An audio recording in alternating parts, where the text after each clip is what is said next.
This is Musketeer Frank's, and he's one of our premier musketeers in the Earl of Manchester's. Before we ask him to fire the gun for you, I'm just going to describe a little bit about him. He's wearing typical apparel of a 17th century musketeer. Woolen costume, would keep him dry, would keep him warm, and wouldn't set fire, most importantly. He's got his matchlock musket, spends the time. He's got a sword. In this case, it looks like he stole one from an officer. He's got a bandolier set, which are these charges here. Bandolier is a contemporary term, to be fair, but each one of those is a charge to discharge his musket. He'd have a small pouch for his bullets and his wadding, and he's got a spare powder flask here. He'd also have everything he owned on his back. He'd have his bedroll there, and he might have some bread and a stolen rabbit or something like that in there to take off, and that's it, and a hat. Fundamentally, that's all he's got in the world. Okay, Musketeer Frank, would you like in your own time to load your musket, please? I'll just describe what he's doing. First of all, he's opening and cleaning his pan, make sure there's no embers from his previous shot. He's going to prime his pan with a small amount of powder.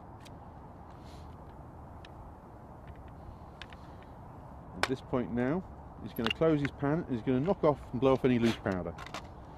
He now casts about his piece and he's going to put up, first of all, a full charge of powder.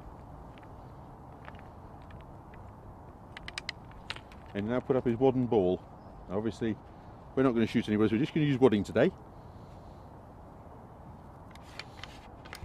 Okay, he's going to ram home the ball.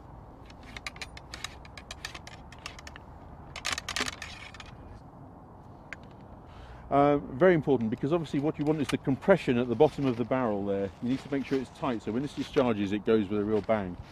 He's now going to cock his match, and he's going to mark it so that it actually comes down into the pan. Have you ever heard the expression X marks the spot? This is where it comes from. Also, the expression flash in the pan comes from this as well, but nonetheless. At this point now, he's holding a ready loaded musket, so I'm going to ask him to present his piece, check his scouring stick, prepare to give fire. Give fire. Oh dear, this is quite common. One of the problems that we face at this time, of course, it's not like a modern weapon. It would be subject to problems. But here he is, he's quickly loaded, checked his match again. Okay, present your piece. Open your pan. Give fire. Excellent. Thank you, Mr. Franks.